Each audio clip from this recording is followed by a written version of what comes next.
Hey guys, Gun Guy Mexicano here. And as you could probably tell from the title of the video, I wanted to make this what seems to me as an interesting topic. This is the cheapest firearm that I've ever been able to purchase, that I've ever found to purchase.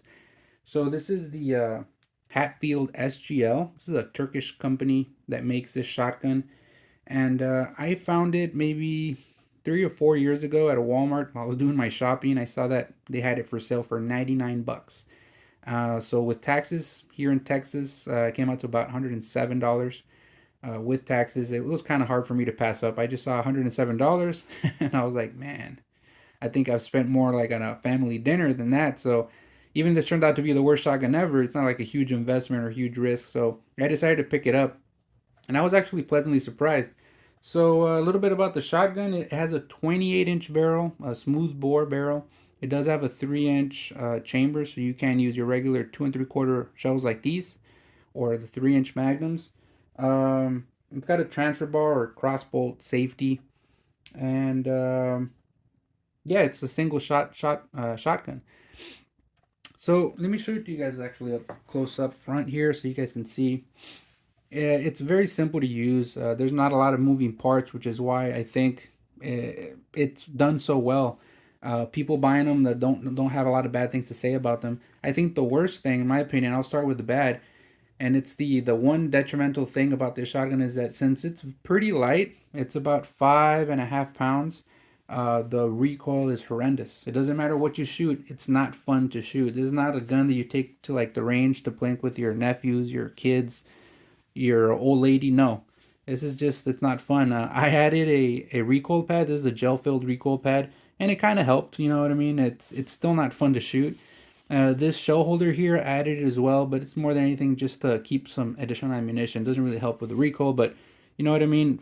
5.5 pounds. You shoot, double aught buck or rifled slugs. It's not fun. Um, Now the good points. Well, the price, right? It's pretty cheap. Secondly, I was surprised with, I guess, the quality, the build quality of the firearm overall. For being $100 at the time that I paid for it, I expected, maybe some machining marks, some things to just be plastic. Overall, the only thing that's plastic on this firearm is the opening mechanism, which is here, the trigger guard. That's pretty much how you open it. This is a break action type of shotgun. So you press back here on the trigger guard, as you can see, and it opens up. Inside, I have a snap cap 12 gauge inert shell. This is just for practice, demonstration purposes. But that's how you load it. And then you close it up. And then your crossbolt safety is right here. Right here, it's on safe. You would press it, and it'd be on fire there. And then you have a relatively, strong hammer. You have to pull back pretty hard on it. I had heard that the SGL had issues with light primer strike, so maybe that's why they made it a, at least my version is pretty stout hammer. And then the trigger on it, like I'm saying, I was pleasantly surprised that it wasn't a plastic trigger; it's a steel trigger, and it's about 6 pounds, maybe 6.5 pounds, and it's pretty crisp. No crazy over travel, no creep on it either, no mush. Uh, so for the price, like I'm saying, it's not terrible. So why would anybody buy this? The main reason I wanted to make this video is because uh, when I was new to firearms, I would look up things on YouTube like what's the cheapest gun or cheapest pistol and best shotgun, things like that.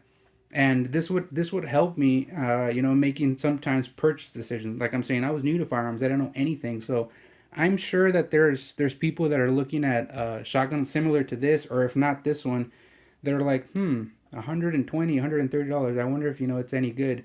I could tell you at least my model has been very good. I've never had those light primer strike issues. It's fired pretty much every type of ammunition that I've shot through it with no issues, no problems. And if you wanted to, one thing that I've seen that people turn this shotgun into is like either like a home defense type of setup, or maybe even a backpacking type of setup where, since this break action can actually reduces the length of it, take out this shell. As you can see, the trigger guard kind of nestles into the front grip there. So it becomes a little bit more easy, or more manageable package. What I've seen people do is that since this is a 28-inch barrel, you're able to lob off about 8 inches, like right around here. From here on there, take that off, and now it's a more manageable size. Especially if you plan to put this like in a backpack. Throw a couple of boxes of shells in there, and I mean, there's not much game that you can't take with this setup here. Um, so the home defense issue arises because some people would say, well, this is not the best, setup. Well, of course it's not. But maybe that's all you have. There's a lot of people that don't have a lot of cash. Maybe they're strapped at the moment and they want something now rather than later to defend their homes.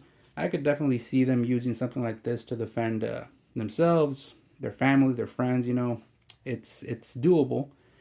Is it the best thing? Well, no, because it's got a 28-inch barrel. It's a single shot, but sometimes that single shot is all the difference. And like I'm saying, you have just even simple skills with a hacksaw, and you could measure correctly, taking off those 8 inches.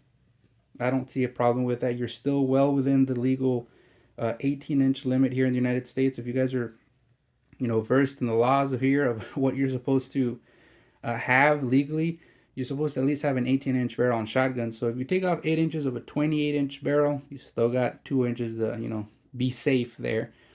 Um, and I think the only other thing that maybe would compete with something like this would be like a high point.